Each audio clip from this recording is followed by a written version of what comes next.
আমি স্মরণ করছি 47-এর আজাদীর লড়াই, 71-এর মহান মুক্তিযুদ্ধ এবং 24-এর ছাত্র জনতার গণ অভ্যুত্থান এবং সকল জাতীয় শহীদকে। এ সকল ঐতিহাসিক জাতীয় সংগ্রামের ধারাবাহিকতায় আজকের বাংলাদেশ গৌরব নিয়ে দাঁড়িয়ে আছে। স্মরণ করছি পিলখানা হত্যাকাণ্ডের শহীদ, শাপলা হত্যাকাণ্ডের শহীদ, মোদি বিরোধী হত্যাকাণ্ডের শহীদ, ফ্যাসিস্ট আমলে গুম হওয়া ব্যক্তিদের স্মরণ করছি। 18 সালের কোটা সংস্কার আন্দোলন ও নিরাপদ সড়ক আন্দোলনের ছাত্র কিশোরদের অকুতোভয় সাহসকে স্মরণ করছি। স্মরণ করছি আমাদের ভাই শরীফ ওসমান হাদি, যিনি তার সাহসিকতার মাধ্যমে বাংলাদেশকে একটি ইনসাফ ভিত্তিক বাংলাদেশ হিসেবে গড়ে তুলতে চেয়েছিলেন। তিনি আর আমাদের সাথে নাই। আমরা ওসমান হাদি ভাইকে স্মরণ করছি, শহীদ আবরার ফাহাদ ও শহীদ ফেলানী খাতুনকে স্মরণ করছি, যারা ভারতীয় আধিপত্যবাদের বিরুদ্ধে লড়াই করে বাংলাদেশকে আজকের এই জায়গায় নিয়ে এসেছে। 24-এর ছাত্র জনতার গণ অভ্যুত্থানে মাঠের নেতৃত্বের একেবারে সামনে থাকার কারণে আজকের দিনটি আমার জন্য একই সাথে আবেগের, কষ্টের ও আনন্দের।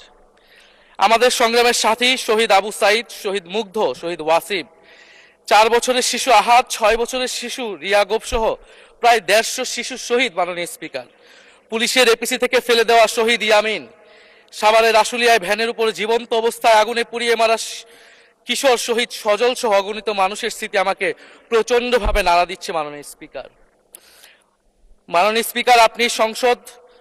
আপনি মাননীয় সংসদ নেতা, বিরোধী দলীয় নেতা সহ সংসদের সকল সদস্য এবং আপনার মাধ্যমে দেশবাসীর উদ্দেশ্যে আরো স্মরণ করিয়ে দিতে চাই মাকে উদ্দেশ্য করে লেখা চিঠি 10ম শ্রেণীর ছাত্র শহীদ আনাসের, যিনি বলেছিলেন, একটি প্রতিবন্ধী কিশোর, 7 বছরের বাচ্চা, ল্যাংড়া মানুষ যদি সংগ্রামে নামতে পারে তাহলে আমি কেন বসে থাকবো ঘরে?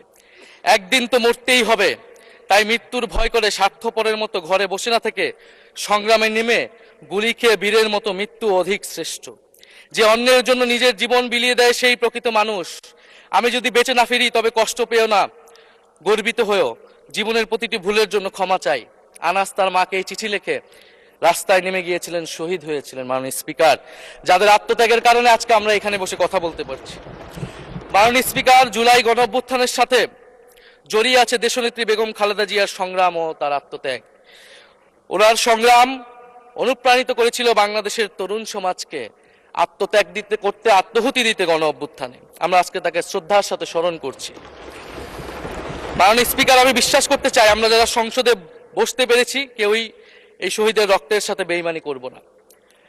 কারণ জুলাই গণ অভ্যুত্থান মানে শুধু জুলাই গণ অভ্যুত্থান নয়, এটি নতুন বাংলাদেশের আকাঙ্ক্ষা। গণভোটের রায় অনুযায়ী আমরা যেমন সংসদ সদস্য, একইভাবে সংবিধান সংস্কার কমিশনের সদস্য। আমাদের সরকারি দলের বন্ধুরা অবিলম্বে সংবিধান সংস্কার কমিশনের সদস্য হিসেবে শপথ নেবেন বলেই আমরা বিশ্বাস করি। আমরা একই সাথে গণতান্ত্রিক সংস্কারগুলো সাধন করতে